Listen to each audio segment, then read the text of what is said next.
We have a fantastic lineup of speakers today and events throughout the week. And as we've heard every year, the Cooperative Party Annual Conference is a brilliant occasion where members from across the country come together in the spirit of kindness and with a shared commitment to the party and our proud movement. It is an absolute privilege to be here with you all this year. And more so, given that I have the pleasure of introducing and speaking to our first speaker, the leader of the Labour Party, Sir Keir Starmer. I have to say it's also a huge honour to serve in Keir's shadow cabinet, leading our work on international development. Conference, we are incredibly fortunate to be joined by Keir, who members will remember spoke to us at our last annual conference, where he laid out his vision of how together Labour and the cooperative movements could offer solutions to the many challenges that we faced then. Keir, it's a real pleasure to welcome you back, and thank you so much for joining us this morning. It's lovely to be here, and it seems incredible that it's a year since we were last together up in Glasgow. Fantastic conference up there, really lots of people, inspiring ideas, and it's really good to be here. And thank you to everybody who's on the call, everybody's taking part in the conference this year. It's a shame we're going to do it this way, but it's really good that we're able to get together. So I'm really so pleased to be here. That's great. And as you said, we were very lucky to have you join us at our conference in Glasgow last year, but nobody actually thought we would have expected to be chatting in this way at our first ever digital conference.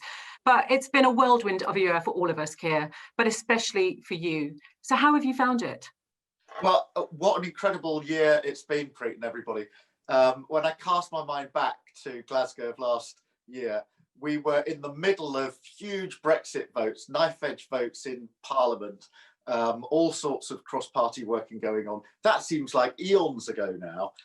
And then, later that year came the general election, which of course was so difficult for us as a party and a movement, and gave the government an 80-seat majority. We'll come back to that in a moment. And we were, just through that into Christmas and the turn of the new year. And then we had the leadership race in the Labour Party, which started with me and others trying to get across as much of the UK as possible. The idea was to see as many people as possible. It seems so impossible now that we spend all our time trying to make sure that we're socially distanced. And then, of course, COVID-19 came along and has, shaped everything since, whether that's what goes on in Parliament, what's going on across the country. So a huge amount has changed in that time. And I think, there are some things we need to pull out and learn from that. First, of course, is that whichever way we voted, whichever way we argued, we have left the EU. We are the Leave Remain debate, which raged for 3.5, 4 years, is over, and we have left the EU. So looking back to a year ago, that really does seem like a long time ago now. Obviously, it's still for the government to make good on its promise that it's going to deliver a deal. And I know you're very concerned about that yourself, Preet, on your brief, and done a lot of work there. Then looking at the general election, part, I think, of what's happened this year is us reflecting on the scale of the defeat and the scale of the challenge that we face. And then going forward into the pandemic, I think, the immediate struggle is how we cope with, the health crisis, the economic crisis coming up alongside it. Yeah. But also, as we, look to the future, how do we make sure that when we do come through this, and we will, that we don't go back to business as usual? Too much has been exposed in this pandemic for us to go back to business as usual. And that, means we've got to pull together to build the case for a better Britain, and the case that we'll put to the country in 2024. So a massive year, but it's really good to be here at the conference to discuss some of those ideas and build those ideas. No, absolutely. And you are among friends. And as you've said, in a year, so much has changed. But I think what's been really reassuring here, and I know that cooperatives will feel this, is that near century-old link between the Cooperative Party and the Labour Party remains as steadfast as ever. And in that time, as you said, we've been working together to create a society where, wealth and power are shared more equally, with some brilliant successes. Keir, how important do you think, though, that this relationship between our two movements and our parties is going forward? I think it's really important, and I'm really pleased that it's as close as it is. But we need to keep it that way and build on that. And that's not just because historically or traditionally it's always been that way. It's because, you know, what the cooperative party brings is values, principles, and exactly the words you just used. The idea of sharing wealth and power, whether that's in the workplace with cooperatives, mutuals, etc., and making sure that people are involved in and able to influence what happens at work, which is hugely important and a crucial aspect of a fair economy. But also, I think more broadly, the idea of how we share power in a better way. I think that amongst the problems of the last few years is this question of power and people feeling they don't have enough influence over what goes on in their lives, particularly in their communities and their areas. The more I reflect on the referendum in 2016, the more I think that there was a very critical question about power there, and people, that phrase, take back control, resonated for a reason. And I think amongst the reasons were a genuine sense from people that they didn't have enough power and influence and control over what happened at their workplace, in their communities. And I think you can see that across different parts of England. You can also see it in Scotland, obviously, and we'll come on to Scotland later on in this discussion, no doubt. But there is a strong sense, I think, in Scotland that power and influence is just too remote. So the cooperative party brings what it's always brought, but I think actually the principles and values have to be seen as building blocks for where we go next and what we say are the key sort of, I suppose, framework for going into the next general election. Yeah, you're absolutely right, Keir. I mean, people have been telling us around the country that they want to be part of that Build Back Better. And the theme of our conference actually this year is owning the future, and it builds really on the published work of the party and looks at how we tackle inequalities that are holding our communities back, as you've rightly said, and how we widen that ownership. I wonder what lessons you think the co-op movement holds for us in our future public policy offer, and perhaps more separately, what role do you feel the co-op movement can actually play? I'm really glad that owning the future is the theme, because I'm very focused on the fact that the Labour Party only really wins elections when we glimpse the future and offer a better future. We've never won by offering the status quo. We've always, you know, whether it's 45 in the 60s or 97, we've always been able to have a vision of what a better and different future looks like. And people have then wanted to come with us on that journey. So owning the future is hugely important. And one of the things I said in my conference speech that I delivered in Doncaster to an empty room was that what we say in 2024 has to speak to the late 2020s and 2030s. And that has to be very future looking. Now, what the cooperative party brings to that is the values, the ideas, and you mean that Build Back Better, whatever we call it, not going back to business as usual.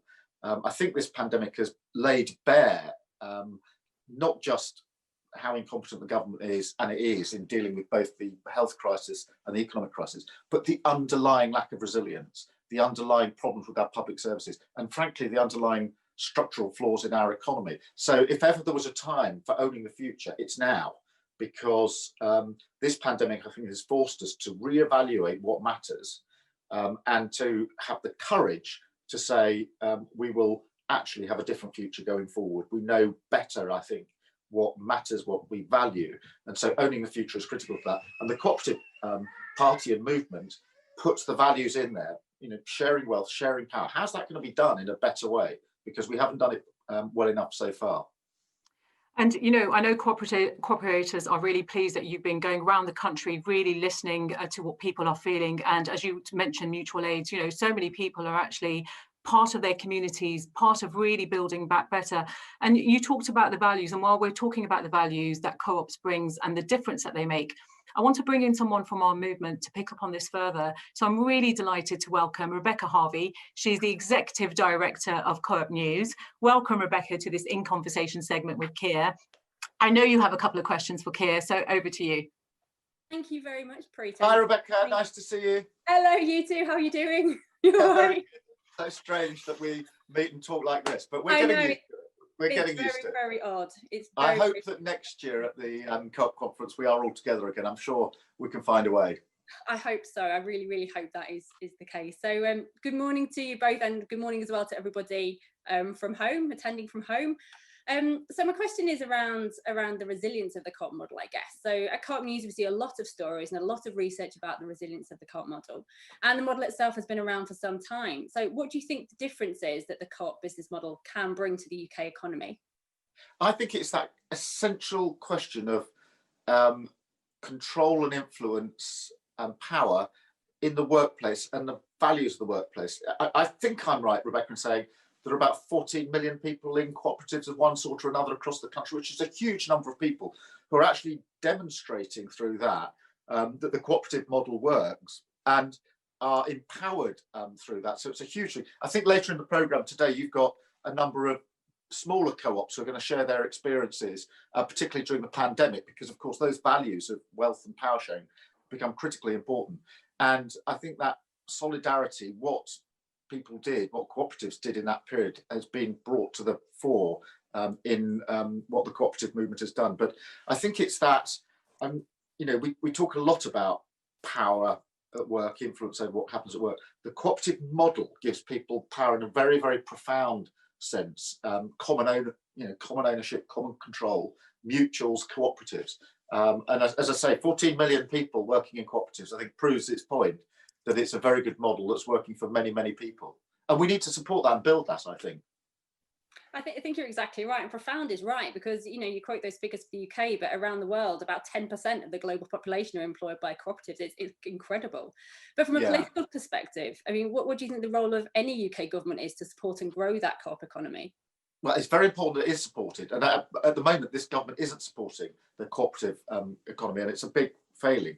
But it is an important thing, and an incoming Labour government in 2024 will work with the cooperative movement to support co-ops and mutuals and different ways of working along those models. It doesn't matter particularly what we call it. And you know, firstly, we've got to win an election in order to put that support in. It's a basic theme of everything I'll say today and everything I'll say for the next 4 years, I'm afraid. But you know, we can look to Wales, where obviously Labour is in power in Wales, and there's a very good, strong relationship and support for cooperatives in Wales. So you can get a sense, I suppose, of what the future could be by looking to Wales. So the task, as I see it, is in the next 4 years to put a lot of pressure on the current government to do more, to highlight and showcase what's happening in Wales, and to go into that 2024 election with the ambition that we can work closely together and be mutually supportive. It's a very exciting part of what we can do in 2024. I agree. Good luck. I should also add, of course, and someone would have done the numbers, but there are lots of members of the shadow cabinet who are in the cooperative party as well. So I think that's, I don't know the exact number, but others will do it. But you can see that it's right there in the heart of the thinking in the shadow cabinet. Thank you so much, Rebecca, for those important questions, and Keir for your responses. And absolutely right, there are many on your front bench that are part of our movement. And of course, we've got the brilliant Shadow Chancellor Annalise Dodds following this segment. So I know cooperatives will be really excited. But just picking up on some of your comments and the awareness that you've just mentioned around the co-op campaigns, Keir, you'll know that key elements of our movement have been directly affected in terms of the front line of this crisis, from allowing retail workers to face continued violence as they enforce new restrictions, to having to be publicly shamed into providing free school meals for those in need. And the government's clearly failed on these issues. Keir, what more do you think we can do to address the cracks that many people are falling through in this crisis? Well, I think there's the here and now, which is how do we support people through the rest of this crisis? And everybody in this call will be acutely aware that infection rates are going back up, hospital admissions going back up, and local restrictions are being imposed in lots of places across the United Kingdom. But in most of them, it doesn't appear to have brought the infection rate down. So we're at a very critical period. So there's the here and now, which is how do we get through the next few months, which is critically important. And you know, we can talk about some of the economic packages later on. So it's the here and now, supporting people through. I actually think that one of the values, if you like, that was flushed out by the pandemic was solidarity, this sense of lots of communities, lots of individuals looking after each other, small acts of, whether it's food parcels, getting someone else's shopping, just checking on people, huge amount of solidarity as the UK and the world went through something together. But I think standing back from that, there's probably a bigger issue here, because this pandemic has if you like, fed on inequality and exacerbated inequality. And it's flushed out that, we were not resilient when we went into this pandemic because we'd had 10 years of austerity. Our public services have struggled because for 10 years they've been underfunded. We put a huge strain on our local authorities to provide the services that were needed in the community through the pandemic. And yet nearly all of them are operating on 50% of the budget that they had a decade ago. And so we've got to take the chance to do something about that. I do think that it gives us the chance to make a different argument about the economy altogether and the values we've already discussed. But there is also the question of local control. One of my criticisms of the government, particularly at the moment, is that in trying to deal with the pandemic, they're doing it all from Whitehall instead of empowering those on the front line in communities. And local government leaders, mayors, others are crying out for more involvement in the decision making.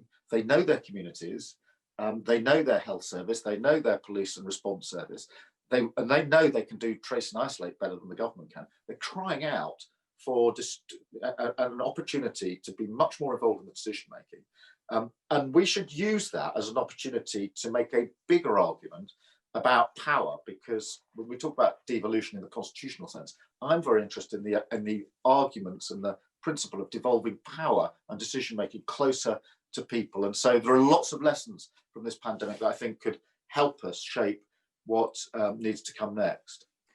Absolutely. I mean, you've talked a lot there about the health impact, and actually what you've been calling for pretty much is evidence of cooperative values and principles in action. The idea that we should involve local councils, have devolved administrations be part of that conversation. And rightfully, you've seen that across Wales. But moving on from that, because, something that I think Labour has been absolutely brilliant at in calling for around, in my constituency of Birmingham Edgbaston, we've seen job losses as businesses shut as a result of the crisis. But actually, that's the kind of picture we've seen right across the country, and jobs are being put at risk, as you have said, because government's really withholding the appropriate support and the period of time that support needs to be put in, helping otherwise viable businesses weather the storm. What more do you think the government needs to do differently to save these jobs? And how are we going to create more better jobs as we rebuild our economy? Yeah, well, I think in fairness, the first thing I should say is that the original furlough scheme was good and undoubtedly saved lots of jobs, and that is why we supported it. Annalisa did a brilliant job in highlighting the gaps. There were gaps in it. Certain businesses and individuals didn't qualify. 3 million people fell outside of it and have been outside of it for a very, very long time. But the principle was right, but there were gaps and there were problems with implementation. It was sometimes too slow, particularly with some of the loans and grants. But the criticism that we then put on the government was that they were going to bring the furlough scheme to an end for all sectors, all businesses at the same time at the end of October. And we argued, and Annalisa led on this uphill and down dale, that wasn't going to work because good businesses would not be able to operate normally in November, not because they were poorly run, but because social distancing or other restrictions simply didn't allow them to do it. And hospitality is an example of that, retail, if you like, the aviation sector. There are obvious examples. And we said, you can't just let those businesses go off a cliff. And I never bought the argument that somehow you would transition and retrain. The idea that we don't want a tourist industry in the future, we don't want hospitality, we don't want to make aeroplanes anymore, we don't want travel businesses, I didn't think was right in principle. Now, the government has moved, obviously, in the last few weeks, firstly to a scheme that said viable jobs might be supported or would be supported. The problem with that is that, if a business is not able to operate with any degree of normality on the 1st of November, then it really doesn't help them, even though they are viable jobs.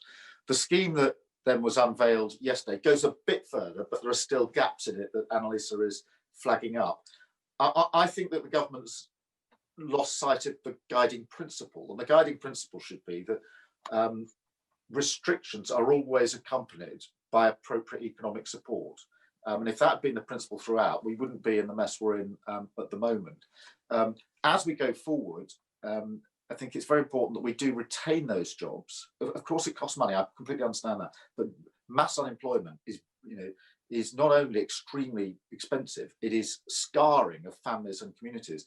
And one of my concerns is that I think many people have either not lived through mass unemployment or forgotten what it feels like. So we need to support those jobs. They are viable jobs, and we do need those sectors going forward. But where people do lose their job, particularly younger people, because this will have a disproportionate impact, I'm afraid, it's very important that the government builds on the Kickstart programme. The Kickstart programme was actually modelled on what Gordon Brown did and the Labour government did after the 2008 crash, in terms of getting young people back into work and into training as fast as possible. That needs to be ramped up, because it will be younger people who've traditionally been on less stable contracts that will bear the brunt of it otherwise. So there's a huge amount that needs to be done. As I say, at the moment, amongst my concerns is that the government hasn't really got any anchors. It's bobbing all over the place. It's been really, brilliant to see you calling for that kind of flexible, evidence-led approach, because the one-size-fits-all approach, as you've rightly said, hasn't worked. In some areas, it isn't the hospitality sector, for example, where the rate of infection has increased. It is because it's within households. And as you said, the economic support package has got to be there for businesses, hasn't it? Yeah, I think that's right. And you touched on something that's really important, because test, trace and isolate is critical. And I know people think that the Labour Party is like a broken record on this, but it's so vital. The Prime Minister said we'd have a world-beating system. We didn't need that. We just need an effective one that works. And it's important in two respects. Firstly, obviously, if somebody's either got COVID or symptoms, the quicker that can be captured and they self-isolate, the better. And therefore, getting a test quickly, and that's been a nightmare in the last few weeks, with people being told to go all over the place. 3 weeks ago in London, people being told to go to Telford or Aberdeen. So getting a test quickly, getting the result quickly, and then reaching the contacts so that self-isolation works. That's not working properly, which means that thousands and thousands of people are walking around today who should be in self-isolation. So that bit needs to be fixed. But and it goes back to your point, Pre, there's another bit of test, trace and isolate that really needs to be understood, which is that is the intelligence for where you need your restrictions. Because through your contacts, you learn where people were when they contracted the virus. That tells you where you need your restrictions in each area. And part of the reason I think that the local restrictions aren't working is because the intelligence isn't good enough, because test, trace and isolate isn't working properly. So I can't emphasise enough just how important it is for the government to make good on its promise. World beating is just Johnson rhetoric, but just an effective system. And actually, although the government doesn't like us challenging on it, we'll all help on that. Local authorities are wanting to help on it. The government needs to take them up on that and get this fixed. Absolutely right. I mean, there's been this idea that you've been an absolutely credible, constructive opposition, but there is a responsibility on the government to absolutely work alongside yourself, because following 13, 14 U-turns, I think I've lost count as well, actually Labour has been at the forefront leading the direction that we should be taking. And actually this has been a government that has, in retrospect, taken on the proposal that you and the shadow bench have been put forward. Yeah, and I think it is 13 or 14 U-turns now. Actually, if it was one or two, I think many people across the country, if the government made a mistake and then U-turned, would say, well, fair enough, we are dealing with a pandemic. Actually, one or two U-turns where you correct an error are probably to be expected at a time like this. But when you're 12, 13 or 14 U-turns, the only thing that can be read into that is serial incompetence. And amongst the frustrations I have with the government, with the Prime Minister, is in many of the cases, the U-turn was on an issue which was flagged up in advance. The government complains left, right and centre about hindsight, but if you look at those U-turns, almost every one of them was in relation to a problem where before the problem, the government was being warned what the problem was, and it just crashed on. And that's why I said, I think it was PMQs last week, that the Prime Minister, when a problem is flagged up to the Prime Minister, he pretends it's not there. Yeah. So when I first challenged him that Test, Trace and Isolate wasn't working, he said it was because I was stunned by the success of it, that I couldn't think straight. So he refuses to acknowledge there's a problem, then charges into it, and there's the inevitable car crash. Then the Prime Minister sort of looks in the mirror and says, what's all that about? And then flails around to see whether he can blame somebody else. And that is the pattern of behaviour at the moment. And when you've done that 13 or 14 times, that's serial incompetence. That's not just the inevitable error that had to be corrected. And I think more and more people are beginning to see that now. No, you're absolutely right. This is a government that's really lost control. We could talk about this area for a long, long time, I know, Keir, but we've got a number of questions I want to really get your thoughts on. I'll give you shorter answers. Yeah, no, that's great.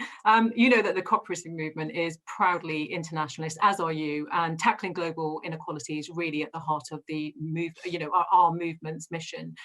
What more do you think we could be doing now to put those values into action, especially at a time when it's the most poorest and the most vulnerable that are really bearing the brunt of some of the greatest challenges of our time? And I know these are really important to you, from the global pandemic to the climate crisis. Yeah, the first thing is we've got to reassert those values of internationalism, because they've slipped a long way. And Gordon Brown has led the charge for an international global response to the pandemic, and he has rightly compared and contrasted what happened in 2008-09 after the financial crash, when actually people tried to work together. A feature of this pandemic, unfortunately, has been that countries have looked to themselves, lots of different models, lots of different ways of working, and instead of having an international response. And in the here and now, and we are going to need an international response on things like the vaccine, because I do hope there is a vaccine, the sooner the better, and I'm sure I speak for everybody in saying that.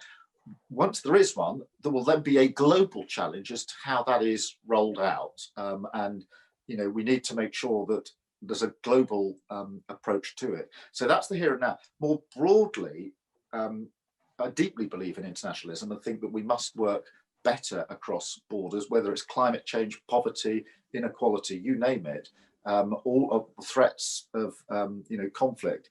We've got to work internationally. But the movement in the last 10 years has been away from that.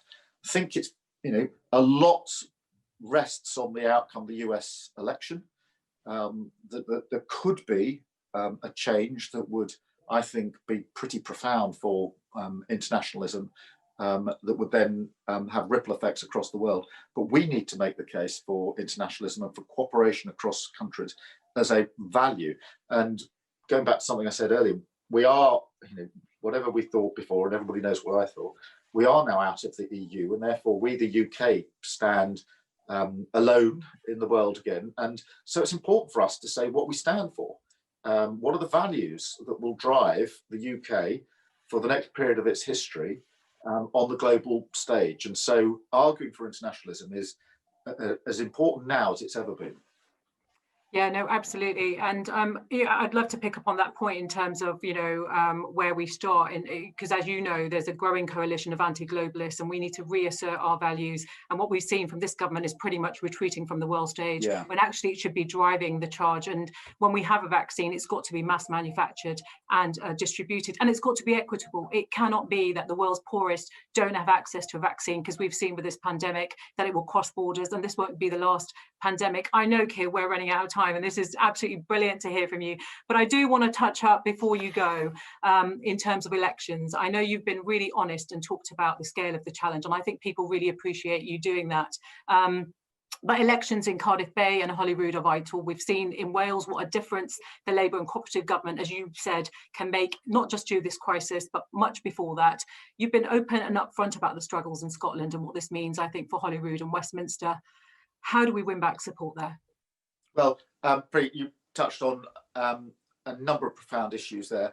The first thing I'll say is we have to win in 2024.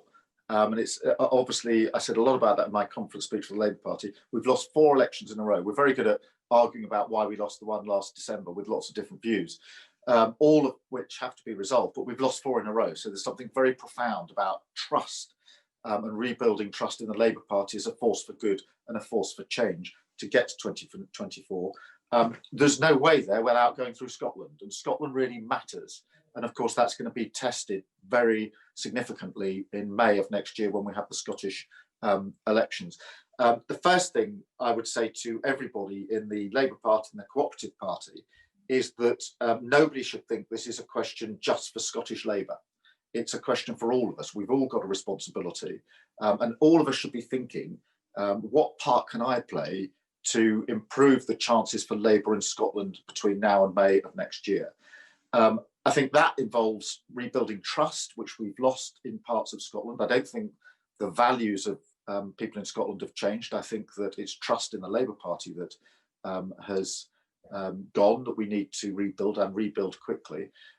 When you look at the issues that, in my view, are uppermost in Scotland at the moment, it is rebuilding the economy. If you look sadly at the figures, the economic impact in Scotland is likely to be higher than pretty well anywhere else. So there's a massive economic challenge in Scotland that we need to rise to. There are profound challenges in health and public services, and we need to flush that out. We need to be very clear about the record of the SNP. But as everybody knows, the moment anybody talks about Scotland or Scottish politics, the constitutional question gets in the way of all those other arguments. We need to make those other arguments because actually they are central. And if you look at some of the polling in Scotland in terms of what do people prioritise as most important, as you would expect, the economy, jobs, public services are right up there.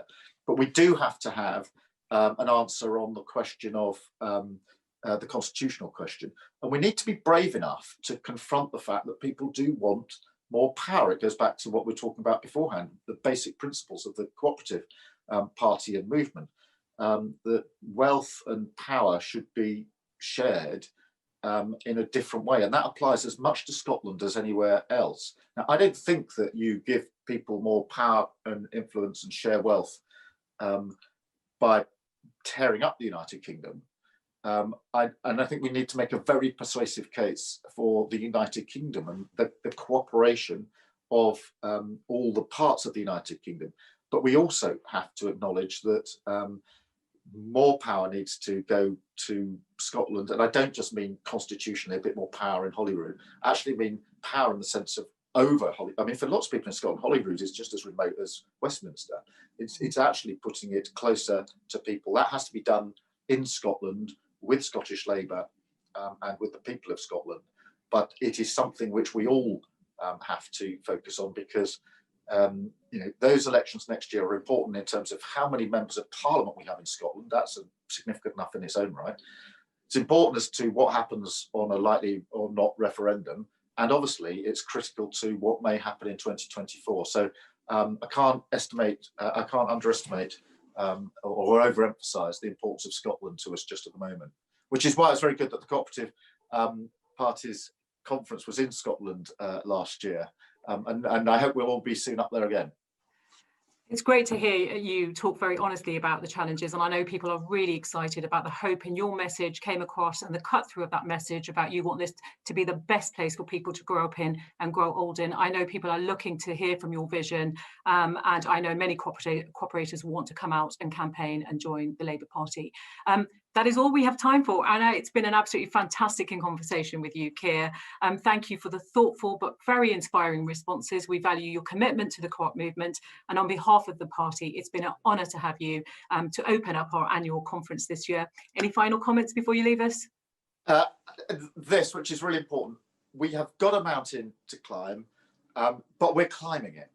We can do this. The reason I've emphasised the scale of the task is because I want people to know the scale of what we've got to do, but we can do it.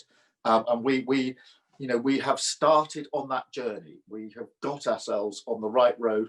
We started the climb. Long, long way to go, but we can do this. And what I say to everybody on this call, everybody across the Labour Party and the Labour movement, this is your time. What happens in the next 4 years is down to us. We have to own it. This is history in the making, and put absolutely everything into it, because if we do this and get into power in 2024, people will look back in the history books, and everybody on this call, everybody in the Labour movement who's been part of it will be able to say, I was part of that bit of history. And it'd be an incredible thing to do. So have the belief know the scale of the challenge, but we can do this. Brilliant. Thank you so much. And I know we definitely want to be part of that journey, and we wish you the very, very best. Thanks, Preet. Thanks, everybody. Thanks.